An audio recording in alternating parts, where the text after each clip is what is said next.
Welcome back to the Learning Den. Today, we're going to take a deep dive into the world of aerogel. Oh, yeah.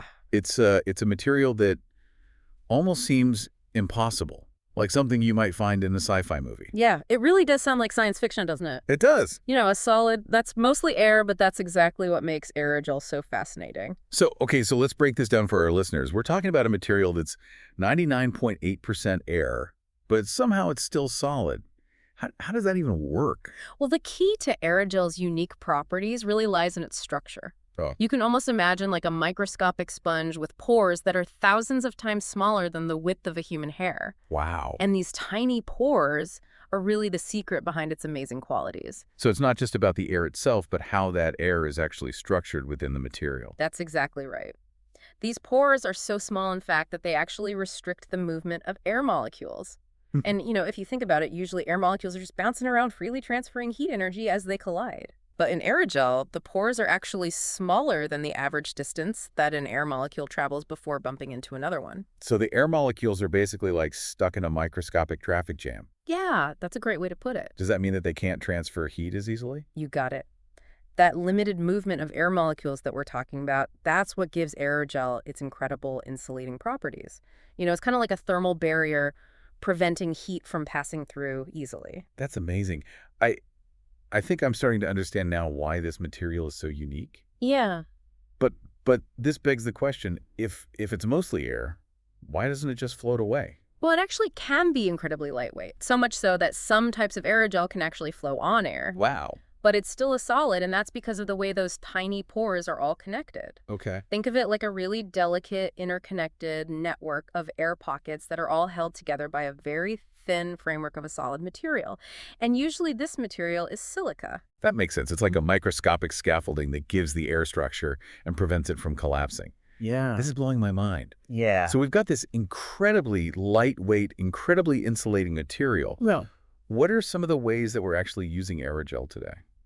Well, one of the most well-known applications is in space exploration. Okay. NASA has actually used aerogel to insulate the Mars rovers, oh, wow. protecting those really delicate electronics from the extreme temperatures on the red planet. So we're talking about a material that's light as air, yet tough enough to handle a trip to Mars. That's pretty incredible. It is, and NASA has even used aerogel to capture comet dust in the Stardust mission. Hmm. The aerogel's porous structure allows it to gently slow down and capture high-speed dust particles without damaging them. It's kind of like a cosmic dust bunny catcher. Okay, that is seriously cool. Space exploration is one thing, but what about applications here on Earth? Are we going to be seeing aerogel in our homes or everyday lives anytime soon? Well, there's definitely a lot of potential for aerogel to kind of revolutionize various industries from construction to fashion. Oh, wow. Imagine buildings with super thin insulation that keeps them warm in the winter and cool in the summer, all while using less energy. That would be a game changer, especially with the increasing focus on energy efficiency and reducing our carbon footprint these days. Exactly. And because it's so lightweight, it could even be used in things like cars and airplanes to reduce weight and improve fuel efficiency. What about other applications I've read about scientists using aerogel and everything from drug delivery systems to creating new types of batteries? That's Seems like the possibilities are endless. We really are. But before we get too carried away with thinking about the future, let's step back and talk a little bit about how this remarkable material was even discovered in the first place. Yeah, I'm curious about that too. It doesn't sound like something that you just stumble upon in a lab. Well, believe it or not, it all started with a bet. Yeah. Back in 1931, Professor Samuel Kistler, a scientist at the College of the Pacific in California, was having a friendly argument with a colleague about whether or not you could remove liquid from a gel without causing the structure to That collapse. sounds like a pretty nerdy bet. It does, doesn't it? I'm guessing Kistler won. He did, Yeah. and in doing so, he kind of revolutionized material science. Kistler was determined to find a way to remove the liquid from a gel without the whole thing shrinking down like a deflated balloon. He eventually figured out a process using a technique called supercritical drying. Wait, supercritical drying? That sounds complicated. It's a pretty fascinating process, but to put it simply, Kistler found a way to basically sneak the liquid out of the gel without disturbing its delicate structure. Imagine carefully removing all the juice from an orange without crushing the rind. Okay, that's a helpful analogy. Good. So he essentially tricked the gel into letting go of the liquid without causing a structural meltdown. Exactly. And the result was this incredibly lightweight, porous material that we now call aerogel. This is truly revolutionary. So from a simple bet to a groundbreaking discovery, it's amazing to see how a seemingly trivial challenge led to such a remarkable material. Yeah. But before we delve further into this exciting world of aerogel and its potential, let's take a quick break to let all this information sink in. When we come back, we'll explore some more of those mind-blowing applications and discuss what the future might hold for this incredible material. And it's not just silica aerogel, Yeah. that's grabbing all this attention. Scientists are now experimenting with a whole range of materials to create aerogels with all kinds of different properties. So it's not a one-size-fits-all kind of material? Not at all. There are different types of aerogels for different purposes. Precisely. For instance, they've developed aerogels from polymers, carbon, and even metal oxides, each with its own unique set of characteristics. Wow. Imagine flexible aerogels that you could use in clothing, providing incredible insulation without all the bulk. That would be a fashion revolution. Wearing the thin aerogel jacket that keeps you warm in sub-zero temperatures. Sign me up. But speaking of challenges, I've read that one of the main hurdles for widespread use of aerogel is its cost. Yeah, that's a valid point. Traditionally, aerogel has been quite expensive to produce, which has kind of limited its use to very specialized applications like aerospace. But researchers are making great strides in developing much more cost-effective production methods. So there's hope that someday aerogel could become affordable enough for everyday use. Absolutely. As production methods improve and economies of scale kick in, we could see the price of aerogel drop significantly, making it much more accessible for things like building insulation packaging and even consumer goods. That would be amazing. But even with lower costs, wouldn't there still be concerns about durability? I mean, it's basically air trapped in a delicate structure. That's another area where researchers are really focusing their efforts. They're working on ways to make aerogel much more robust and less prone to damage. For instance, some scientists are developing composite materials that combine aerogel with stronger materials like polymers, so making it more resilient while still retaining its lightweight and insulating properties. So it's like reinforcing the delicate structure of the aerogel without sacrificing its unique characteristics. That's brilliant. Right. But with all this talk about innovation and the future of aerogel, I have to ask, are there any environmental considerations we need to think about? Yeah, that's an important question. And the good news is that aerogel itself is considered very environmentally friendly. It's non-toxic and it doesn't pose any threat to ecosystems. However, the production process, particularly the use of supercritical drying with carbon dioxide, can have an environmental footprint. So it's about finding more sustainable ways to actually manufacture this amazing material. Huh. Are there any promising developments in that area? There are. Researchers are exploring alternative drying techniques that use lux energy and have a lower environmental impact. Some are even experimenting with using supercritical water instead of carbon dioxide, which would be a much greener approach. Yeah. That's encouraging to hear. It seems like with every challenge, scientists are finding innovative solutions to make aerogel not only a groundbreaking material, but also a sustainable one. Yeah. This makes me wonder, beyond the applications we've already discussed, what are some of the more futuristic possibilities for aerogel? Now we're talking aerogel has the potential to really revolutionize fields we haven't even thought of yet. Okay. Imagine self-healing materials that incorporate aerogel, able to repair themselves from damage, or ultra-lightweight flexible electronics using aerogel components. Those sound like concepts straight out of a science fiction novel. Hmm. But knowing how far aerogel has come since its humble beginnings, I wouldn't be surprised if we see those ideas become reality someday. I agree. The potential is truly limitless. However, realizing that potential will require continued research investment and collaboration. It's not just about the science, it's about ensuring that we develop and utilize aerogel in a responsible and ethical manner. That's a crucial point.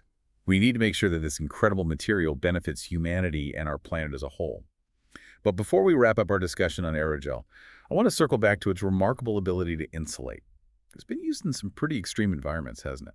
You're right. One particularly interesting application is its use in protecting firefighters. Aerogel's ability to withstand these extreme temperatures makes it ideal for creating lightweight and breathable fire-resistant clothing. So we're talking about gear that could potentially save lives. That's incredible. Exactly. And it's not just limited to firefighting. Think about other professions where workers face, extreme heat or cold, like construction workers, oil rig operators, or even Arctic explorers. Aerogel-based clothing could provide like a new level of protection and comfort in those really challenging It environments. seems like with its versatility and unique properties, aerogel could impact so many different aspects of our lives. It's exciting to imagine the possibilities. It truly is. But as with any new technology, it's important to approach its development and application with careful consideration, ensuring that we harness its potential for the greater good. That's a great note to transition into our final thoughts on aerogel. Let's take a moment to gather all these amazing insights and explore what the future holds for this remarkable material. Stay tuned, we'll be right back. Okay, so we've covered a lot of ground in our deep dive into aerogel today, from its bizarre structure to its mind-blowing applications. Yeah, it's been quite a journey, and it's clear that this material really does have the potential to change the world in some pretty remarkable ways. Absolutely. But before we wrap things up, I want to touch on something that you mentioned earlier, the importance of responsible development. What are some of the ethical considerations that we need to keep in mind as aerogel becomes more widely used? Well, that's a crucial point. Like any powerful technology, aerogel needs to be developed and used with careful consideration for its potential impact on society and the environment. For example, as we scale up production, we need to make sure that we're doing so sustainably, minimizing waste and reducing the carbon footprint of the manufacturing process. So it's not just about making aerogel, it's about making it in a way that doesn't harm the planet. Exactly. Yeah. We also need to be mindful of the potential economic and social implications. As aerogel becomes more affordable and accessible, it could disrupt existing industries and create new ones. Hmm. We need to ensure that this transition is managed in a way that benefits everyone, not just a select few. It sounds like there's a lot to consider beyond just the amazing science of aerogel. There is, but I'm optimistic that we can rise to the challenge. We've already seen incredible progress in making aerogel more sustainable and cost-effective, and there's a growing awareness of the ethical considerations surrounding its development. That's encouraging to hear. Yes. So as we look to the future, what are some of the most exciting areas of research and development in the world of aerogel? Well, one area that I'm particularly excited about is the development of flexible and even wearable aerogels. Imagine clothing that's incredibly lightweight, breathable, and yet provides superior insulation whether you're facing scorching desert heat or freezing Arctic temperatures. Talk about a wardrobe game changer. Are there any other areas where you see aerogel having a major impact? Well, I think aerogel has the potential to revolutionize the construction industry. Okay. Imagine buildings with super thin insulation panels that are far more effective than traditional materials, leading to massive energy savings and a significant reduction in carbon emissions. That would be a huge step towards creating more sustainable cities and communities. Absolutely. And then there's the potential for aerogel in areas like transportation and energy storage, lightweight vehicles, more efficient batteries, even capturing and storing solar energy. The possibilities are truly mind-boggling. It is amazing to think that a material that started with a simple bet between two scientists could have such a profound impact on our world. It is, and I think that's what makes aerogel so inspiring. It's a testament to the power of human ingenuity and our ability to create solutions to some of the most pressing challenges facing our planet. Well, on that inspiring note, I think it's time to bring our deep dive into aerogel to a close. I want to thank you for sharing your expertise and insights with us today. It's been my pleasure, and I hope our listeners have gained a newfound appreciation for this incredible material and its potential to shape the future. So to our listeners, we leave you with this thought. What will you do with this newfound knowledge? Will you be inspired to learn more about aerogel? Or maybe even dream up your own innovative application for this wonder material? Whatever path you choose, we hope you'll continue to explore the world with curiosity and a thirst for knowledge. Thanks for joining us in the Learning Den. Until next time.